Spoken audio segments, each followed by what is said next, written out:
And so as I was getting closer and closer to my due date, I was like, man, is this guy going to come on his own, or am I going to have to get induced again? Maybe I'm just one of those people that like just wants to carry babies forever.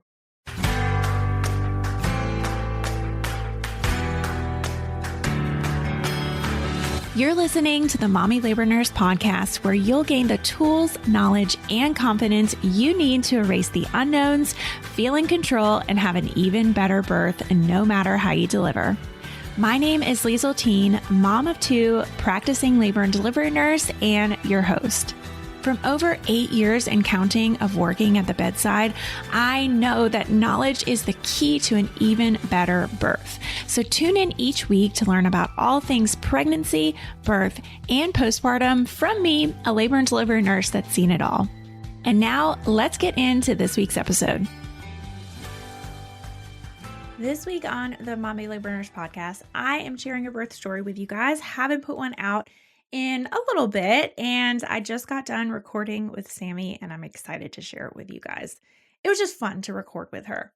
Sami is actually a fellow labor and delivery nurse. She lives in Ohio, and she works at a smaller hospital there, so she takes care of L&D patients, postpartum patients, and newborns. So she just kind of does it all. And we heard about her second birth story today with her son. With her first daughter, you'll hear her explain that she tried everything she possibly could to get herself into labor, and she ended up having to be induced with her. And then with her son, she was like, well, I'm still going to try everything, but I'm going to try this one other thing. So she tried it, and you'll have to stay tuned for the episode to see if it worked. I'm pretty sure you're probably listening and you're like, well, this is a birth story, Liesl. It's going to work, right? All right, let's get right into this week's episode. Hi, Sami. Welcome to the Mommy Labor Nurse podcast. Thank you so much for being here today with me. Oh, thank you so much for having me. I'm really excited to be a part of Mommy Labor Nurse. Yeah. I'm so excited too. I haven't actually recorded a birth story with someone else, so you're my first one, definitely of this year, but it really in a while. I haven't gotten on here with somebody to hear a birth story, so I'm extra excited because I love birth stories. Thank you. Yeah. Well, can you start by telling our listeners a little bit about yourself and your family, anything you want to share? Yes. So my name's Sami. I'm a mom of two. I have a daughter, Abigail, who's 2.5, and a son, Eli, who is 9 months old. I'm originally from the Cleveland, Ohio area, but we recently moved down to Athens, Ohio, which is about 3 hours south, because my husband is a pastor and we do college ministry. And I am also a labor and delivery nurse, but I work in a much smaller hospital than probably where you work. So we have it all same floor, like postpartum and all that. Yeah. Yes, and I'm contingent, so I usually only work 112 a week. Yeah, that's awesome. I know some hospitals are really small like that, and that's just how it is. It's all in one floor. You are labor and delivery, you're postpartum, you take care of the babies, and you sometimes, I know you get like GYN patients too. Yes. I love if I work like multiple shifts in a row and getting to see like the mom labor, have her baby, and then meet her baby, and then take care of them postpartum and do like the testing. It feels like a full circle moment when that happens. Yeah, no, totally. Well, we are going to be talking about which birth story today? I think your son, right? Yes, my son. Okay. Well, usually what I have people do is kind of go back to, when you were finding out you were pregnant. Let's talk about your pregnancy a little bit. I want to hear about it. And then we can kind of get into birth story. Yes. I feel like why our birth story became what it was with trying the Midwives Brew. Started off with my pregnancy with my daughter. Super, super smooth pregnancy, of course, happened during COVID. Very healthy, active pregnancy, luckily. And towards the end, she just would not evict. I just tried everything to try to induce her on my own. One day I had 4 pineapples, core included, had sleep, super painful. And girlfriend just loved it, I think, in the womb. It was just so comfy. So I had an induction at 41 weeks with her, and they used Cytotec, and I had an epidural. It was a very, very smooth delivery. But when it came time for her to be born, she was a vacuum-assisted birth, and I'm not sure. I mean, it was the heat of the moment, so I don't know if it was because of her or just because I was over it. So because of that, she had a hard time transitioning. And so she was born, but she wasn't crying. And like the rational part of my brain, the nurse brain was like, okay, she's fine. She just needs help. She's fine. But then the mom brain was like, what is wrong with baby? Like, I just want to hold her. Yeah. Had to take her to the nursery. And since it's a small hospital, they were going to have to send her to a different hospital for the NICU. But luckily she turned around before that. But I didn't get to hold her for like the first 3 hours of her life. Yeah, it was sad, but we made up for it when she was all better. Yeah. But luckily after that, we were smooth sailing. So after she turned 1, I just got weird and I was like, oh my goodness, I need another baby. Like she's so independent. So we tried and luckily we got pregnant right away. Before my daughter Abigail, we had a miscarriage. So that was always kind of like, oh, will that happen again? But luckily it did not. And we were pregnant with Eli and it was super smooth pregnancy. I had a feeling he was a boy just because my pregnancy was like so different than it was with my daughter. I don't know. I felt so much better. I had like barely any nausea. So when they said it was a boy, I was like, I knew it. So that was super sweet. And in my pregnancy with him, about at the halfway point, I just started really, really feeling like maybe I wanted to do this one naturally. I think just as I was thinking about my birth with my daughter, even though I'm very, very thankful I had my epidural, it was fantastic. Yeah. I did wonder, like, if I didn't, would I have needed her to be vacuum assisted? And like, could I have just had to hold her? Around that halfway point, I started like thinking about, but I wasn't too sure. And as the pregnancy was progressing, I just started researching more and more natural births. And I listened to a lot of your birth stories. I like loved all of your tips on your Instagram, all for it. Because even working in labor and delivery, I feel like I still don't know like that much. Yeah. I think epidurals are amazing, but majority of my patients do get epidurals. And a lot of the ones either have doulas or they come in and they're like complete. So I feel like I missed out on helping them like with the pain management. Yeah, labor support. Yeah, no, I totally agree with you. I took a doula class before I had Walter, and I learned a lot in that. But you're right. It's like you go to work and you just kind of take the patient that you get and you kind of learn from experience. And if you don't go through it yourself or you don't do extra research or read any books or, be working there forever and see a ton of patients, it's just not something that you innately get. For sure. So I really, really appreciated all of your resources. Are you in search of the perfect pump for your breastfeeding days? Proven to provide more milk in less time, the Motif Luna is a powerful breast pump that's built for modern motherhood and covered by insurance. With a battery-powered or non-battery version, the Luna is perfect for today's busy mom. The Motif Luna breast pump is lightweight and sleek, quiet and customizable so you can quickly find what works best for you and your baby. The Luna also features a backlit LCD screen, built-in nightlight, closed system, quiet motor, and auto shutoff. And the battery-powered model gives you even more freedom and flexibility with a rechargeable battery that lasts over 2 hours. But beyond the features and ease of use, the Luna works. In a third-party study, 5 out of 6 moms reported more milk in less time than the leading pump brands. As a pumping mama, I personally used and loved my Luna pump. The expression mode works to express milk as efficiently as possible, while the massage mode would stimulate my letdown by mimicking my baby's natural nursing pattern. Sophisticated, strong, and soothing, covered by insurance, get ready to make your pumping days easier with the Motif Luna. To learn more about the Luna and order one for your breastfeeding and pumping journey, head on over to motifmedical.com. And as a special offer for all MLN podcast listeners, you can get 15% off site-wide, including the Luna plus all supplies and accessories with the code MLN23. Some exclusions may apply. That's code MLN23 for 15% off site-wide at motifmedical.com.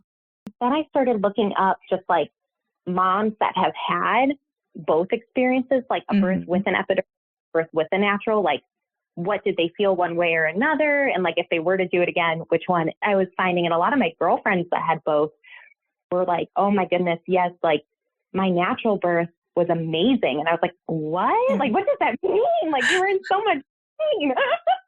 Yeah. But everyone just kind of explaining if they like felt that like high or like that rush of like the intense pain. And then after the baby's born, like nothing. Yeah. So I just started researching that more. And so as I was researching it, I think I just kind of felt this like kind of excitement towards it, but also very much like, okay, whatever happens, happens. At the end of the day, I'm still an amazing mom. It's still great. But I think with my daughter's birth, I never would have even entertained the thought. But the excitement for it was starting to grow. But with that, I don't know if you feel this way, but at work, it feels like a lot of times moms that are induced, it's just a lot harder to go naturally. Like definitely, it's just hard getting induced. And so as I was getting closer and closer to my due date, I was like, man, is this guy going to come on his own, or am I going to have to get induced again? Maybe I'm just one of those people that like just wants to carry babies forever. Yeah. And I stumbled upon your article about the Midwives Brew. And I did not try with my daughter.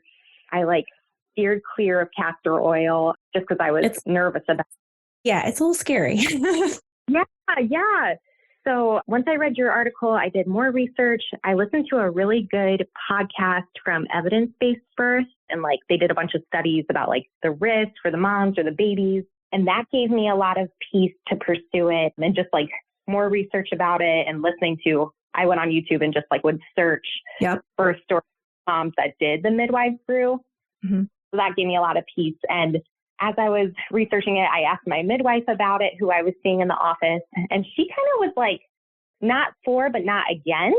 She was like, I just think it's going to work. And she's like, I think you're going to be miserable and it's not going to put you into labor. She's like, but I mean, I'm not worried about safety. So do whatever you want to do. I'm like, okay, cool. As we're getting towards closer and closer to the due date, I'm talking to my husband about this. And I think just from our daughter's birth, and then this one, I think he's just whatever, do whatever you want to do. Whatever. Second baby. That's kind of what happens with the second baby. Yeah. He's like, you're a nurse. I trust you're researching this. And then even with wanting to go naturally this time, he's like, I mean, your epidural was great, but do whatever you feel like you want. I'm like, okay, honey.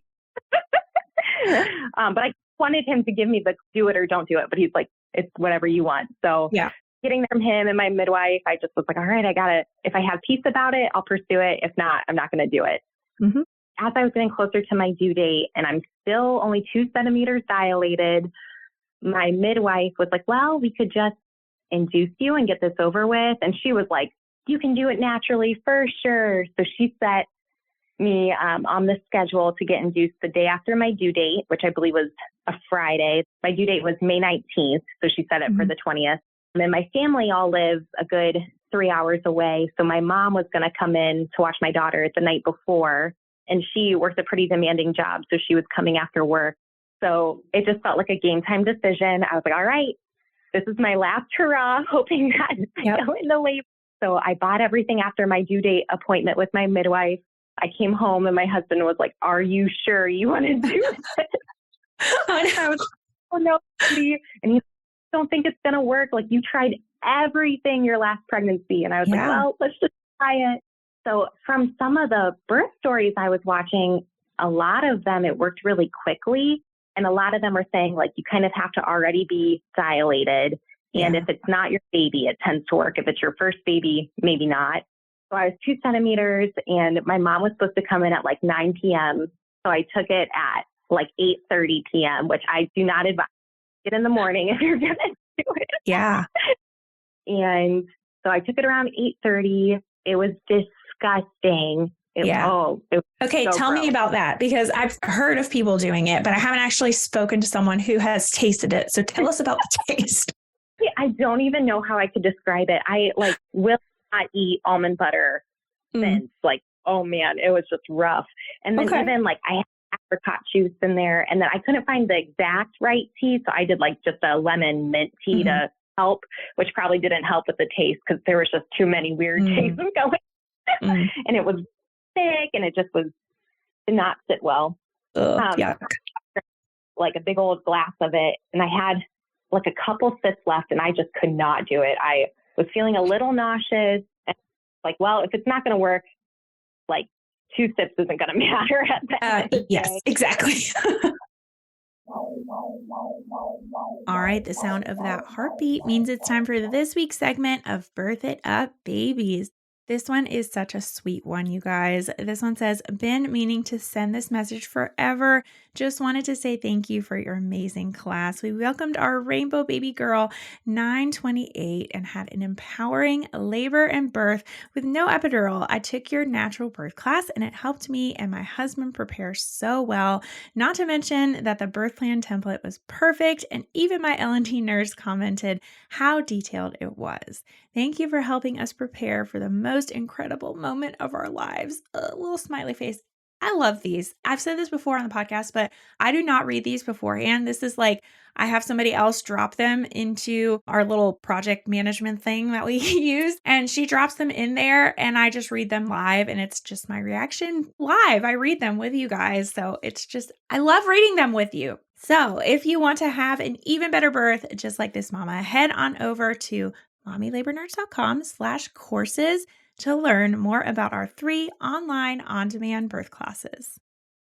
So I finished it. My mom came in. I was like giving her a rundown for my daughter of like, okay, here's what to do with her tomorrow when I'm getting induced. And as I'm like walking my mom around my house, I just started feeling like, oh, I need to go to the bathroom, which I was a little nervous. Like, oh gosh, I hope don't have too many like bowel movements and get dehydrated. I did not. I only had like 2 very normal bowel movements. Mm-hmm. So that happened. And then, well, that might be all this Midwives Brew does. It might just make me go to the bathroom. So yeah. I started getting ready for bed because regardless, I was getting induced in the morning. Mm-hmm. And I was laying in my bed and it was like 10 o'clock and I started feeling what I thought were like Braxton Hicks because I never really had contractions with my daughter. I was like, okay, maybe this is something. And I just was trying to sleep through it. Like laying on my back started to get uncomfortable. So I was just kind of try to hang out on my side. Mm-hmm. And about like an hour of trying that and just not able to sleep, I was like, well, I'll just go play on my labor ball downstairs and just like rock my hips. So I tried that. My husband came down and he was like, is it go time? And I was like, not yet, sweetie. We're going to try to hang out at home if possible. I'll get you when it's time. Yeah. And then my labor ball was okay, but if anything, it was just hard to distract. So I was like, all right, I'm going to go try to take a bath. So I went up to the bath. I had these like bath salts that had little like lavender flowers in it. Mm-hmm. But as I was pouring it in, I was like, how in the world am I going to clean the bathtub after this? Oh, no. It was one of those ones where it's just like, it's cute, but it's not practical. It just made a huge mess. Yeah. So I was laboring in the bath and I was trying to not time my contractions at first because I just wanted to ignore them. And they were starting to pick up a little bit. Like I was having to focus as they were coming. And then I was just getting really aggravated by how dirty I was making my bathtub. Oh my gosh. That's so funny. So I cleaned it up real quick. And then it started to like pour outside. It was like almost midnight at this point. And so I went and I stood outside and it just was like the most beautiful part, I think, in my whole labor, because as I was having these like contractions and it was like pouring, I was blocked off by our roof. It just felt like, man, my body's doing exactly as like it's made to do, as like nature's intended it to do. And it just was a moment of just like prayer and like focus, like, okay, we're going to have a baby. Like it just was a really sweet moment. And then I started noticing they were coming really quick. Like, I should probably timing these. And they were 3 minutes apart. And I started to get a little anxious, like, oh gosh, what if we miss it? What if we don't make it to the hospital? So I got my husband like, hey, I think we need to get going, but they weren't crazy painful yet. I just was getting worried about how close they were. Yeah. So we left for the hospital and started having a lot more pain in my back during the drive. And I don't think my husband really believed me yet because he definitely could tell I was contracting, but I think he thought like maybe it wasn't as much as I was saying it was. I'm not sure, but he was like, okay, we'll see. And then we get to the hospital and I just like from a lot of the birth stories I read and listened to, a lot of people were like, do not get a wheelchair. Like that slows down your momentum. If you want to go natural, just like walk. And so I'm getting, and in between contractions, I'm like walking and smiling. And we get up to my floor and they're like, oh, Sami, what are you doing here? And I was like, I'm pretty sure I'm in here. I walked into a room and it was almost 1 a.m. at this point. And they checked me and I was almost 6 centimeters. Oh, dang. I know. I just couldn't even believe it was working. So I was kind of like, wow, like so encouraged, like we're going to have a baby. Yeah. And laying in bed was very, very uncomfortable. So I was just standing on the edge of the hospital bed and my husband was giving me counter pressure on my back just with each contraction. But in between contractions was great. I was able to just relax, smile. And then about a half hour later, I could like feel my son just start like moving south in my pelvis. Yes. And I was like, I think I need to be checked. So they hopped me back in the bed and I was 8 to 9 centimeters. So that's when it got very uncomfortable. Yeah. It was like tolerable, like, okay, I can do this. And like, I felt very encouraged. As soon as my water broke, it felt like, what was I thinking? This was a horrible idea. Why did I do this to myself? Yeah. Yep. Sounds like the typical, like when your water breaks. I mean, I feel like it happens if you're 4 centimeters and you're laboring or if you're 9 centimeters and you're laboring, but that water bag makes a big difference in your pain level. I swear. Wondering if you need to make a birth plan?